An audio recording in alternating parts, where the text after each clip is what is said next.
Hello, Interior Alaska. Time for some Thursday sports where there's a first time for everything. Today, the number 3 Nanook Rifle team went up against number 1 West Virginia in the regular season finale.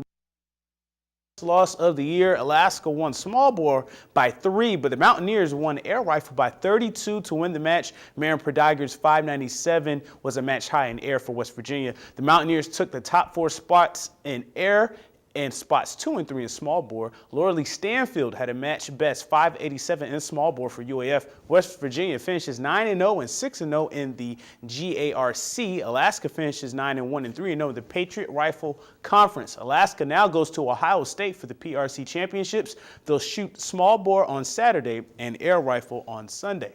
A couple of Nanook hockey players can be proud of some recent achievements this week. They're on the bye. Alaska's Colton Parayko was named WCHA Defensive Player of the Week this week for his 3 points and +2 rating in the Nanook sweep of Alabama Huntsville Chargers. It's his second honor from the conference this year. Teammate senior Cody Kunick was named Era Alaska Nanook of the Week for his 5-point weekend against the Chargers. 2 goals and 3 assists. Those points moved the Hobie Baker Memorial Award nominee up to 17th all-time on the Alaska scoring list.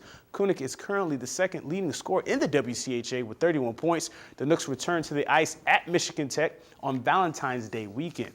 Last night at Hutchinson High School, the Hawks had an NBA-like back-to-back schedule. They hosted North Pole on Tuesday and then faced Effie Cochran last night. The Warriors are no slouch, though. They came in with a 10-1 record, but Hutch got in transition early and led by Michael Benson. He had 16 points, 13 in the first half to lead Hutchinson. And how about the passing from Emmanuel Pacheco? He had 9 assists, finding Benson and Anthony Peter here, who had 18 points in the first half. He finished with 20.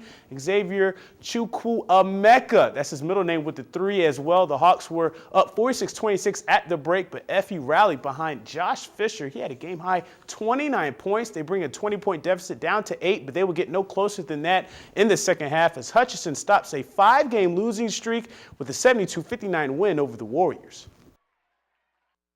Coach really lets us just let the ball rip, and as long as we don't throw turnovers, she's very okay with not fancy passes, but efficient passes. And so our game plan is really run the floor. And I don't know, I've always had a knack for just finding the open guy, and I've been playing with the same guy since I was a little kid. So it gets easy after a while, I guess. It's pretty big. It's hopefully going to get us out of this slump and get us back on the road.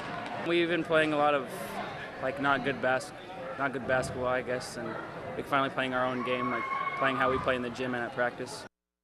In the Diamond Lady Lynx tournament in Anchorage, 3 interior girls teams had their openers yesterday. North Pole was overwhelmed by undefeated Sohai, 63-5 the final there. They were shut out in the entire second half. Lathrop lost to host Diamond 70-26. Mackenzie Warner had 8 points for Lathrop. West Valley was the only interior team to win. They defeated Colony 61-42 behind Ruthie Hubert's 29 points and 20 rebounds, 20 game from her. Allison alumni and former Alaska Nanook assistant coach Frank Ostanek, who was the head coach at Monroe, is getting recognition on the national stage. He is a finalist in USA Today's High School Sports Best Boys Basketball Coach competition.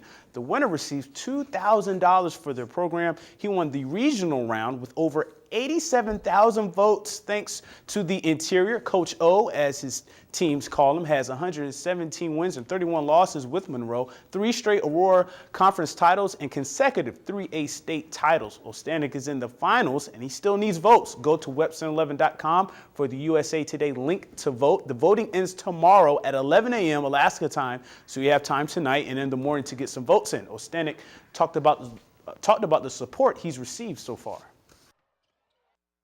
I was excited because I knew how much energy and time so many of the kids and their families had put into it. I thought, man, it would be unfortunate to lose after all the time that so many people put into it. I was relieved to see that we, because I look at it like it's a victory, not for me, but for our school and our community more than anything else.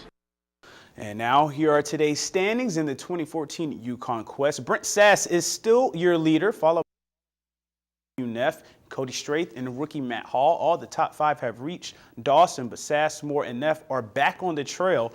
Before all the others, they're headed for the Scroggy Creek Dog Drop and Pelly Crossing checkpoint. That's the next checkpoint. They left early this afternoon. The Mushrooms will be facing more hills and icier conditions on the Canadian side of the trail. And that'll do it for sports tonight. Thanks for rocking with me for a little while. Your full weather forecast is next, and we'll catch you next time.